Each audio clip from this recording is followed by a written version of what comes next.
سیدنا صدیق اکبر نے بھی یہی وصیت کی تھی کہ میرا جنازہ پڑھ کے پھر حضور کے سامنے لے جانا اور سلام عرض کرنا۔ حضرت انس سے بھی روایت، حضرت علی سے بھی روایت ہے، حضرت صدیق اکبر کی وصیت تھی حضور کے پاس لے جانا اور حضور سے اجازت مانگنا، اجازت مل جائے تو قدموں میں دفن کر دینا ورنہ جنت البقیع میں۔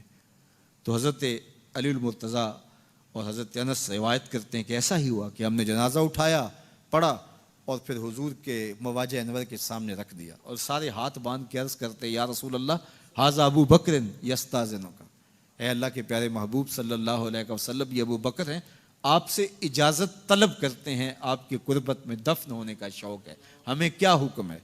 تو اس وقت حجرہ عائشہ تھا، یہ گنبد خضرا نہیں بنا ہوا تھا، صرف حجرہ تھا اور اس کو تالا لگا تھا، چابی حضرت عائشہ کے پاس ہوا کرتی تھی رضی اللہ تعالی عنہ، تو تالا لگا ہوا تھا اور لوگوں نے رکھ کے یہ عرض کیا، تو پھر کیا ہوا کہ وہ تالا خود بخود کھلا، پھر کنڈی بھی خود بخود کھلی اور پھر جو دروازہ تھا وہ خود بخود کھلا اور اندر سے آواز آئی اوصل الحبیب الی الحبیب لان الحبیب الی الحبیب مشتاق، یار کو یار سے ملا دو، یار تو پہلے یار کا انتظار کر رہا ہے۔ تو قبر انور سے یہ آواز آئی، حضور کے روضہ انور سے یہ آواز آئی، اور ہمارا عقیدہ ہے اور مسلمہ عقیدہ ہے اور تمام امت کا عقیدہ ہے کہ حضور اپنی قبر میں زندہ ہیں۔ یہ بعد میں فتنہ پیدا ہوا حضور علیہ السلام کے حوالے سے، یہ جو معاذ اللہ میری زبان وہ بوجھ نہیں اٹھاتی جو لوگ کہتے ہیں، یہ حضرت شیخ عبد الحق محدث دہلوی علیہ رحمہ نے لکھا ہے تتمہ مدارج النبوہ میں۔ آپ کہتے ہیں اللہ کا شکر ہے، بہت سارے معاملات میں امت میں اختلاف پیدا ہو گئے، لیکن اللہ کا شکر ہے کہ اس معاملے میں تو کوئی اختلاف نہیں کہ حضور اپنی قبر انور میں زندہ ہیں۔ یہ حضرت شیخ نے لکھا ہے، تو اس کا مطلب ہوا کہ یہ بعد کا اختلاف ہے۔ تو حضور علیہ السلام اپنی قبر انور میں زندہ ہیں۔ حضرت ابو درداء رضی اللہ تعالی عنہ نے جب آقا کریم نے درود و سلام کی ترغیب دی تو کہا حضور جب آپ انتقال کر چکے ہوں گے تو کیا ہم اس وقت بھی آپ پہ درود پڑھیں؟ تو حضرت ابو درداء نے جب حضور سے پوچھا، ابن ماجہ کی روایت ہے، تو کہا حضور جب آپ وصال کر چکے ہوں گے تو درود و سلام اس وقت بھی جاری رکھیں؟ تو آقا کریم علیہ السلام نے ارشاد فرمایا انما حرم علی الارض ان تاکل اجساد الانبیاء فنبی اللہ حی یرزق، فرمایا ہاں بعد میں بھی میرے پر درود جاری رکھنا، اللہ نے مٹی پہ حرام کر دیا ہے کہ وہ نبیوں کے جسم کو کھائے، نبی قبروں میں زندہ ہوتے ہیں ان کو رزق دیا جاتا ہے۔ میرے حضور نے کہا نا ارسلت الی الخلق کافہ، میں تمام مخلوق کا رسول بنا کے بھیجا ہوں، تمام مخلوق کا، صرف انسانوں کا نہیں، تمام مخلوق، ارسلت الی الخلق کافہ، تمام مخلوقات کا رسول ہو۔ تو حضور مٹی کے بھی رسول ہیں، تو کیا مٹی اپنے رسول کو کھا جائے گی؟ یہ کیسے ہو سکتا ہے؟ تو مٹی کے اوپر حرام ہے، یہ لفظ ہے انما حرم علی الارض ان تاکل اجساد الانبیاء، اللہ نے مٹی پر حرام کر دیا کہ وہ نبیوں کے جسم کو کھائے۔ فنبی اللہ حی یرزق، یہ سیاستہ کی روایت پڑھ رہا ہوں، نبی اپنی قبروں میں زندہ ہوتے اور انہیں رزق بھی دیا جاتا ہے۔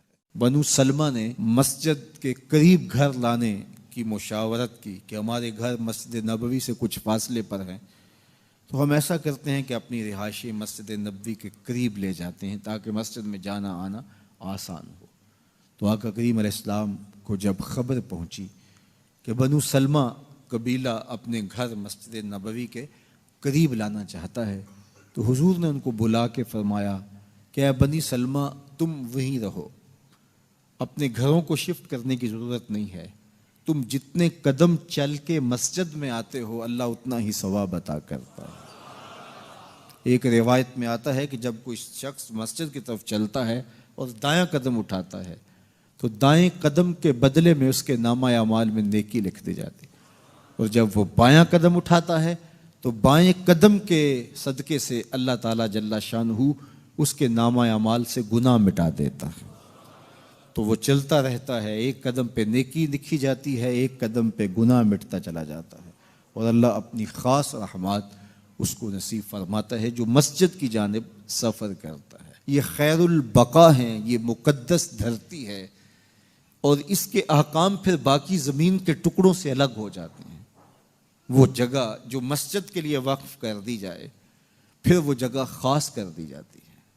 دنیا کا عالی نسب محل بھی ہو، کسی شہنشاہ کا قصر بھی ہو، تو وہاں بھی آپ جوتوں کے سمیت جاتے ہیں، لیکن جہاں مسجد بن جائے اس کا فرش کچا بھی ہو شہنشاہ بھی جوتے اتار کے آئے گا۔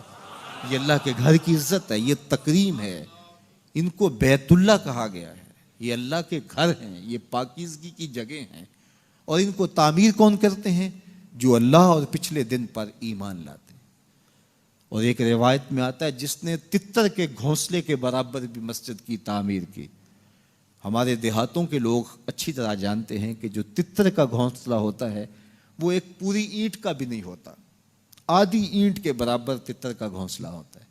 جس نے کسی مسجد کی تعمیر میں آدھی اینٹ سے بھی حصہ ڈال دیا، اللہ اس کو بھی جنت میں گھر عطا فرمائے۔ یہ کتنا بڑا اعزاز ہے، یہ کتنی بڑی عزت ہے جو تعمیر مسجد کرنے والے کو نصیب ہوتی ہے۔ آدھی اینٹ سے اتنا اجر لکھا گیا ہے، اور جو اللہ کے گھر کی تعمیر کرتا ہے، اللہ کے گھر کی تزئین کرتا ہے، مسجد کی آباد کاری کے لیے کوشاں ہوتا ہے۔ فرمایا اگر تم کسی شخص کو دیکھو کہ وہ مسجد کی دیکھ بھال کر رہا ہے تو اس کے ایمان کی گواہی دے دو کہ یہ شخص مومن ہے۔ تو یہ اللہ تعالیٰ جل شانہ نے مسجدوں کی تعمیر، تزئین، آبادی کا صلہ رکھا ہے۔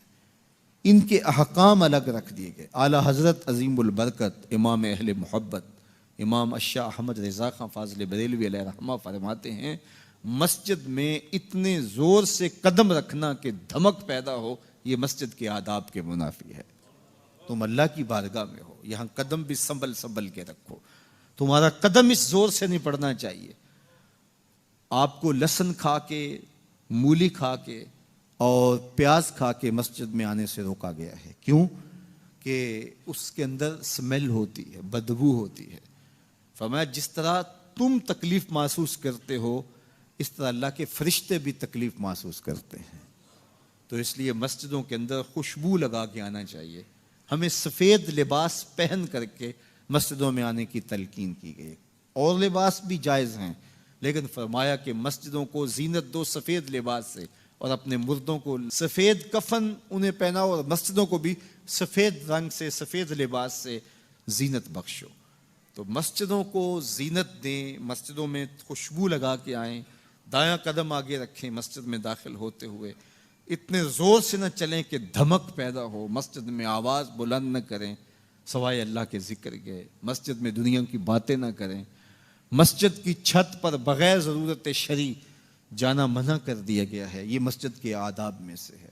مسجد کی عمارات کو باقی عمارتوں سے بلند رکھنے کی تلقین کی گئی ہے۔ یہ وہ پاکیزہ گھر ہیں جس کے کونوں اور گوشوں سے قرآن کی صدائیں بلند ہوتی ہیں، جس کے منبر سے رسول اللہ کا دین دیا جاتا ہے، جس کے میناروں سے اذان کی آوازیں گونجتی ہیں، اور درود و سلام کے نغمے ہواؤں میں پھیلتے، اور ہواؤں میں اللہ کی تکبیر کی، رسول کریم کی شہادت اور گواہی کی، اور فلاح اور نیکی کی طرف بلاوے کی، اور درود و سلام کی خوشبو پھیل جاتی ہے، اور ماحول میں سکون اور طمانینت ہوتی ہے۔ جب امام جو ہے وہ خطبہ ختم کر رہا ہو تو لوگ مسجد میں آ رہے ہوتے ہیں، اور پھر بہت جلدی نکلنے کی ہوتی ہے۔ امام کے منبر پر بیٹھنے سے قبل مسجد میں آنے کا رجحان پیدا کرنا چاہیے۔ فرمایا گیا کہ جو شخص جمعۃ المبارک میں سب سے پہلے آتا ہے اس کو ایک اونٹ ذبح کرنے کا ثواب نصیب ہوتا ہے، جو اس کے بعد آتا ہے اس کو ایک گائے ذبح کرنے کا، پھر ایک بکری، اور جب امام منبر پہ بیٹھ جاتا ہے پھر رفع الاقلام کلمے اٹھا لی جاتی ہیں۔ پھر اس کے بعد عام جو ثواب ہے وہی مرتب ہوتا ہے، وہ جو خاص ثواب ہے اولیت کا وہ پھر اٹھا لیا جاتا ہے۔ اس لیے کوشش کریں، میں سمجھتا ہوں اس میں ہمارے خطباء کا بھی بہت قصور ہے کہ بعض کا ممبر سے کوئی مربوط گفتگو نہیں ملے گی، کوئی منظم کلام نصیب نہیں ہوگا، اور کوئی با مقصد بات لوگوں تک نہیں پہنچائی جائے گی تو لوگوں کی دلچسپی نہیں ہوگی، لوگ پھر دیر سے آئیں گے۔ ایک تو یہ بات بھی ہے، لیکن دوسری بات یہ ہے کہ ہمارے ہاں عمومی طور پہ اجتماعی رویہ یہ ہے کہ مسجد میں دیر سے جانے کا فیشن، تو اس فیشن پہ نہ چلے، بلکہ امام اور خطیب کے منبر پر بیٹھنے سے قبل جتنا وقت گزرے گا آ کے بیٹھ کے تلاوت کرتے رہیں، ذکر و فکر میں مشغول رہیں، جتنی دیر آپ کو انتظار کرنا پڑے یہ آپ کے لیے خیر و برکت کا ذریعہ ہے، اور پھر آئیں اور پوری گفتگو سنیں، اور اس گفتگو کا یقیناً نتیجہ آپ کی زندگی میں مرتب ہوگا۔ اور اگر آپ سمجھتے ہیں کہ میں بہت زیادہ مصروف ہوں اور کوئی آپ کو کام ہے تو شریعت نے آپ کو اجازت دی ہے کہ آپ لیٹ بھی آ سکتے ہیں، لیکن اذا نودی للصلاۃ من یوم الجمعۃ فاسعوا الی ذکر اللہ وذروا البیع، وہ حکم دیا گیا جب جمعے کی اذان پکاری جائے تو اس کے بعد پھر آپ کاروبار نہیں کر سکتے، پھر کاروبار کرنا حرام ہو جاتا ہے آپ کے اوپر۔ وَذَرُ الْبَيْعَ، پھر خرید و فروخت چھوڑ دو، پھر تم چل پڑو اللہ کے ذکر کی طرف، پھر تمہارے اوپر لازم ہے کہ تم ذکر کی طرف چل پڑو۔ تو اس لیے اس سہولت سے ہمیں فائدہ حاصل کرنا چاہیے کہ اگر ہم خطبہ پہلا چھوڑتے ہیں اور دوسری اذان یہ اذان ہے جس کے بعد کاروبار کرنا حرام ہے، اذان ثانی ہے، یہ سہولت کے لیے یہ پہلا وقت اجمیوں کے لیے ہے تاکہ جو ہے وہ اردو میں یا اپنی زبان میں اجمی زبان میں بھی کچھ کلام سن سکیں۔ تو اس لیے ہمیں یہ سہولت دی گئی ہے، وہ بہت ضروری کام ہو۔ تو دین سیکھنے کا یہ کتنا خوبصورت موقع ہے، ہر جمعے آپ کو کسی نہ کسی موضوع پہ ایک خطیب لیکچر دیتا ہے، بات سناتا ہے، اور ایک موضوع پر مختلف احادیث قرآنی آیات کو پڑھ کے مطالعہ کر کے نتیجہ نکال کے آدھے گھنٹے میں پونے گھنٹے میں آپ تک ایک پورا میسج ڈلیور کرتا ہے۔ تو اس لیے اس کو بھرپور حاصل کرنے کے لیے اور اپنی نسلوں کو دین سے جوڑنے کے لیے یہ اسلام آج بھی بہت سارے مشقتیں اور بہت ساری سازشوں کے باوجود یہ قائم ہے، اس لیے کہ اس نے خوبصورت ہمیں نظم دیا ہے۔ محلے کی سطح پہ 5 گانا نماز ہے، علاقے کی سطح پہ جمعہ ہے، سالانہ شہر کی سطح پر 2 عید کے اجتماع ہیں، اور عالمی سطح پہ حج کا اجتماع ہے۔ تو یہ ایک نظم ہے جو ہمیں دیا گیا اور یہ ہمیں جوڑے رکھتا ہے اور یہ ہماری وحدت کی علامت ہے۔ اللہ تعالی ہمیں 5 گانا نماز کی توفیق عطا فرمائے اور اہتمام کے ساتھ نماز جمعہ کی توفیق عطا۔ ایک حدیث میں آتا ہے جس نے 3 جمعے بغیر کسی عذر کے ترک کر دیے اس کے دل پر نفاق کی مہر لگا دی جاتی ہے۔ اللہ ہمیں محفوظ فرمائے۔ وآخر